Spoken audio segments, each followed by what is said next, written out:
A little bit of context for this project that we're embarking on at Reason Foundation might be helpful. One of the things that started our whole focus on sustainable development was actually requests from a colleague of mine, actually not a colleague, but an academic friend of mine from the University of Hong Kong who was working on a special project at the request of an academic journal to put together a series of papers on sustainable development. Now, I'm not sure the editors I'm sure did know this, but the editor, that my friend was actually a pretty strong market advocate, so he started out with a pretty deep suspicion of at least conventional environmental planning as it's practiced in conventional planning. And so what he was trying to do was really develop an alternative paradigm. And I think this actually feeds into, or at least complements, some of what Skydra is talking about, because while it's easy to sort of look at sustainable development in the same way we look at smart growth, where smart growth is clearly a political device that's used to combat a very specific effect, which is urban sprawl, and I was actually, when I got into the research, a little bit more, or I was pleasantly surprised to see that sustainable development itself had a lot more potential for being influenced both in terms of the definition as well as the application. And but nevertheless, in case you were wondering, there's plenty of danger in the term in its application, and our study will detail a lot of that. But what I'd like to do is focus a little bit on what I think are some of the real limitations of the whole idea, and some of the things that we have to be aware of as the sustainable development policies are being either discussed or developed or applied in our local communities or increasingly on the state. And I'm sure when Owen gets up here, he's going to be he'll be a lot more raise a lot of very important concerns. One of the first things, though, I think we need to be recognized is that we, at least those of us on the market side of things, are coming to this debate pretty late. As we found in our research, and as Skydra mentioned, these ideas are thoroughly embedded in conventional planning right now. So in many ways, what we're trying to do is sort of minimize the damage of what these principles can be, but also try and identify those areas where they might actually, in fact, make planning better. In some cases, by making it more transparent, as creating the kinds of measures that are necessary. But one of the things that I found seemed to really capture a lot of the sustainable development movement, at least sort of the conventional way it's cast. And I like to think of it this way. It seems like most of the discussion is centered around this question, and then I'll tell you what the answer. Are we heading the way of Easter Island? Of course, as you know, Easter Island was devastated environmentally, and eventually the population died out. And for much in the tone in the conventional sustainable development world is, yes, we are, unless we do something now, and most of the times the reaction is more planning, more centralized planning. And if you want a really good case of where that central planning is being applied, we use the case study of Santa Monica, which fortunately has fallen short of its goals, so anybody who uses it as a model will find that, in fact, it's a lot more complicated. In fact, they found that they've not been able to boost transit ridership. They've not been able to reduce wastewater, or actually I think it's waste, I've sort of lost, on a number of key criteria. But the question then is, there's twofold. One of the things we raise is that if it can't work in Santa Monica, California, you have to be careful, you got to be suspicious about where that approach is going to be, work anywhere. Because politically, and also geographically and economically, there are very few places that are set up to apply this and be successful. But then the question is, all right, if it's not working, of course, most of us in this room know the central planning arguments. We understand why central planning doesn't work, and we wouldn't be surprised by that. But here's the answer, is that in the sustainable development dialogue, are we heading toward Easter Island? The answer is, yes, we are. But really, the reason they come to that is, one, their sense of history is very short. I'm going to go back to that in a minute.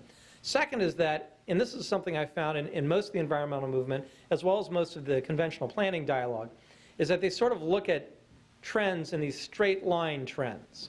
And they sort of don't recognize that these trends bend and they move and they go up and down and all that sort of stuff. And there really is no attempt to try and figure out why.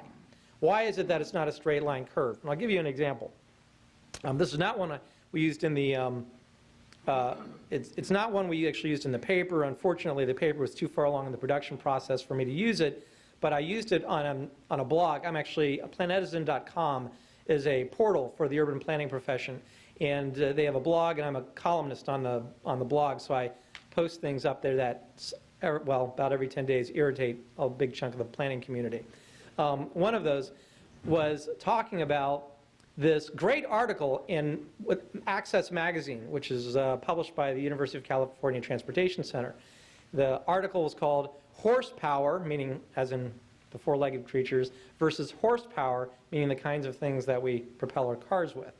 And it was a really great article, because what it showed is that if you looked at the world at 1900, and you looked at how we got around, we were walking, but we were also using a lot of horses. And as Joel mentioned earlier, which I think is exactly right, this was also at the end of the Industrial, or in the middle of the Industrial Revolution, at the end if you're in the UK, in the middle if you're in the United States, you've got all this density, you've got all this traffic, all this commerce, all this freight, and all these people living in this very compact area. Then you throw a bunch of horses in it, you got a real problem. You've got not only just think about the manure issues you have, but the disease that's created as a result of that. The whole notion of storing, keeping those horses, keeping them fed. New York was taking thousands of dead horses off the streets every year. They were trying to unloading tens of thousands of tons of manure every month and trying to get rid of that. People were dying because of disease. People were dying because they were being kicked by the horses. Because if you remember, or many of us, well, so those of us that may have grown up around horses, horses are prey animals, which means that any surprise will get them to rear up or kick or try and get away. Even when they've been surrounded by all sorts of urban noises, all they need is something that's a little different, and they tend to buck. And hundreds of people were being killed because horses were either trampling them or kicking them or something like that. So actually more people were being killed on a per capita basis by horses than are being killed in New York by automobiles currently. So the question then that the article raised was, well, then what happened to the horses? Because by the early part of the 20th century, the horses were effectively gone. And of course, what happened was the automobile. And the automobile replaced horses. And then ultimately the question is, well, is that better? Were we better off because of the automobile? Both environmentally, economically, mobility, human quality of life. And I think the only answer you can come to, although many of the planners tried to come up with all sorts of tortured reasons why this wasn't really the conclusion when they responded to my blog, but the inevitable answer is yes, we were better off. The automobile created its own problems, which we then quickly started to solve, but for the most part, it was a dramatic environmental improvement, both in terms of how we run cities, as well as just the basic environment in which we live by getting rid of all those horses. Also, what helped is that in order to keep all those horses alive, we had to cultivate acres and acres and acres and acres of land just to grow feed for the horses and to keep them alive. So once the horses were gone, that also released that land for other uses as well. So virtually on almost every metric you can think of, we were better off. So really what happened was technology. Technology changed the rules of the game, and because of that, it created new opportunities. It allowed us to solve very important problems. It didn't eliminate these other problems. It created some others. But the point is, technology and innovation gave us more tools. It gave us more resources and allowed us to increase our quality of life, make us better, more wealthier, and to then put those resources to use to solve other problems. In our article and in the paper that's going to be published, we talk about that, because that's a big thing. Because how can you really talk about sustainable development? How can you talk about the resources that future generations will need if you're not factoring in technological change? Because we are certainly able to support a whole lot more people now with our current technology than we could possibly even think of if we're back in 1900. Certainly we could not be supporting 300 million people in the United States based on 19th century agricultural industrial technology. I mean, forget about quality of life. We're talking about people just not being able to live, that type of thing.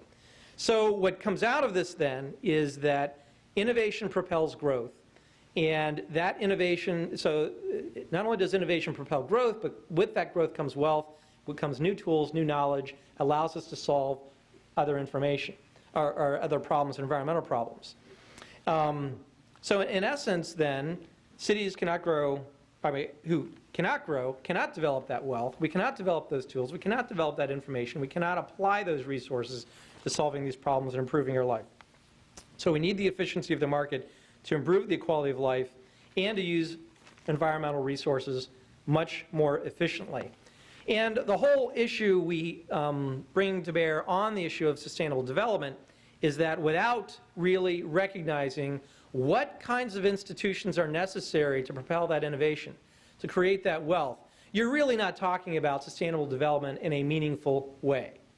And so what's critical to understand is the way markets harness that individual initiative to the profit mechanism, provide incentives for innovation that allows that wealth to be created so that we can continue to be better off, we can conserve more resources, we can actually be at a point now where we have more forested land than we did in 1900 in the United States, even though sprawl supposedly has been gobbling up all this extra land that we hear about.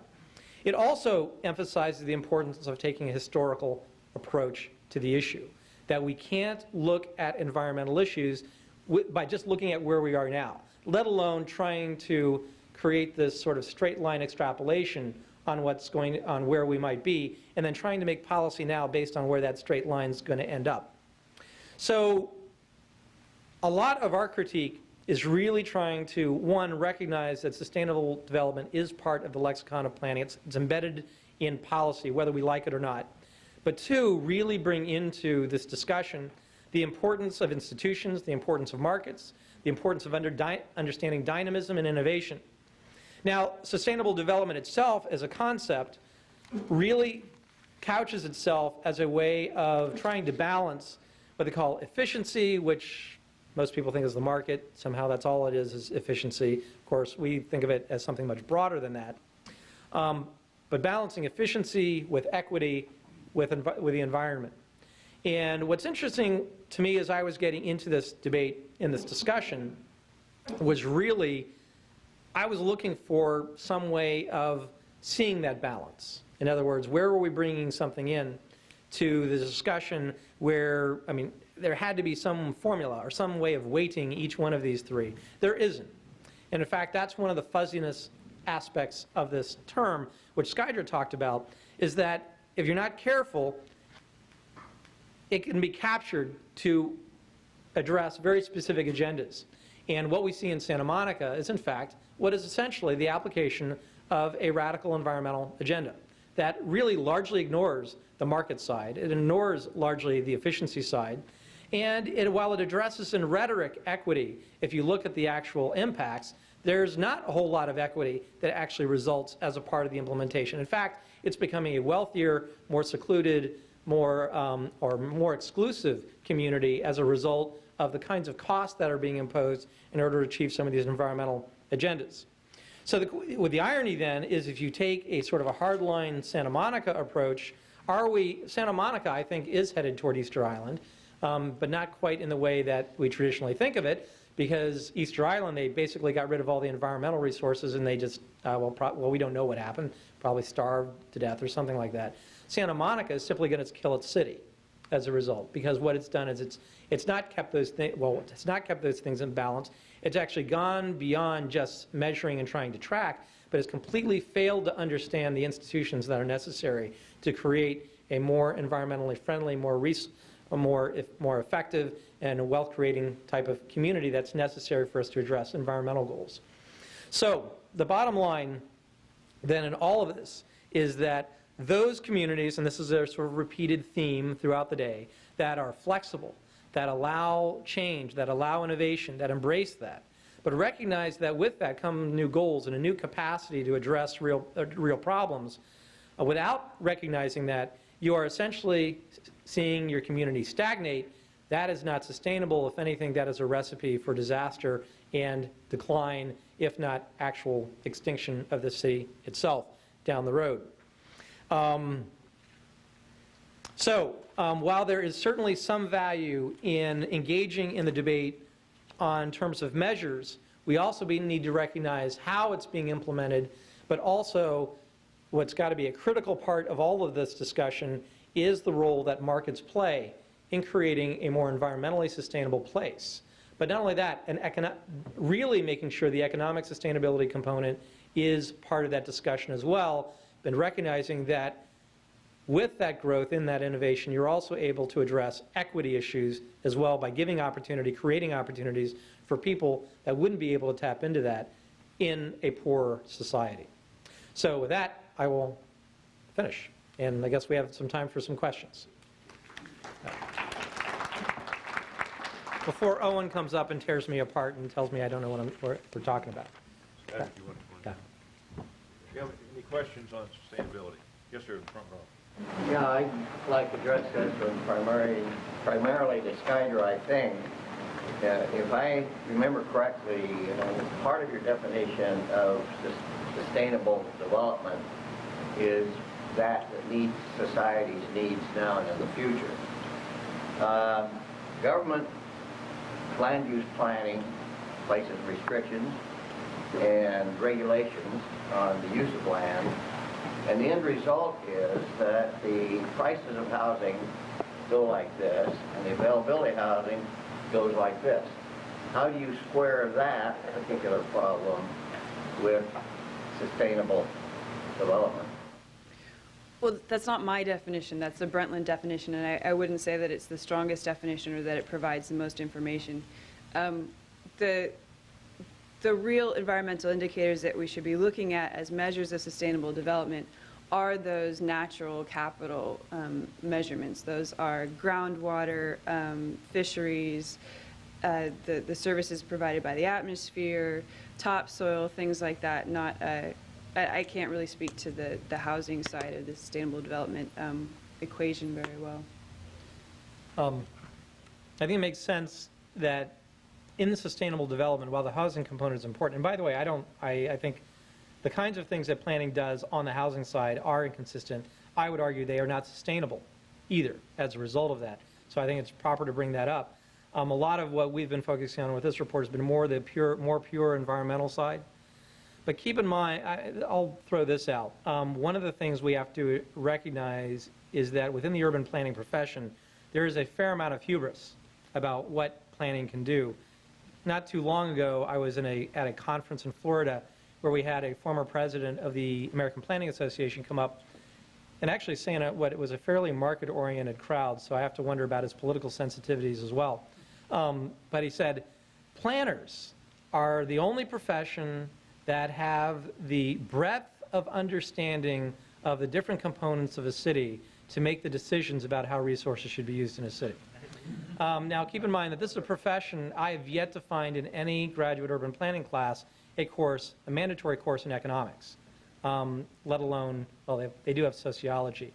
But I think part of that ethic in urban planning is to sort of think in this interdisciplinary, or believe they're working in this interdisciplinary, highly knowledgeable field, and that has created some blinders for them, which can create huge problems, many of which we see in the housing sector, which we've seen over and over again and heard about over and over again.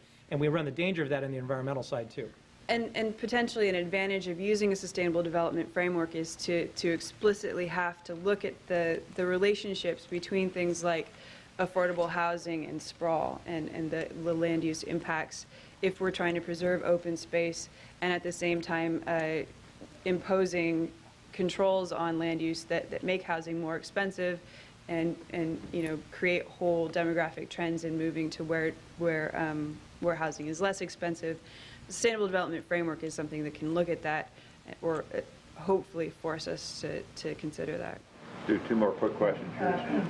So sustainable development seems to imply live out the interest and keep the capital. But does that mean that the status quo, the current amount of capital, is the benchmark? And because why should the current amount of, say, fish or timber or so on be the benchmark? You could say we're below the benchmark, we shouldn't even live off the interest, and then increase this amount or amount. And then how do you determine the optimal capital? I wouldn't say that the current stock of natural resources is the benchmark, but more the utility of those environmental services. So if you look at something like water purification as an environmental service provided by forests and vegetative land cover, that's something that you can put a very quantitative value on. And you can certainly say that the advantages of having environmentally purified water, you can put a dollar value on that and say that that's something we want to maintain or improve or let go of if we have say a water treatment plant that can do that at a cheaper cost. So I don't think that the current measures of sustainable development really address that question as well as they should. But some of the best definitions allow for a trade-off and a changing valuation of both the services and the capital. Thank you, Sam. Skydra?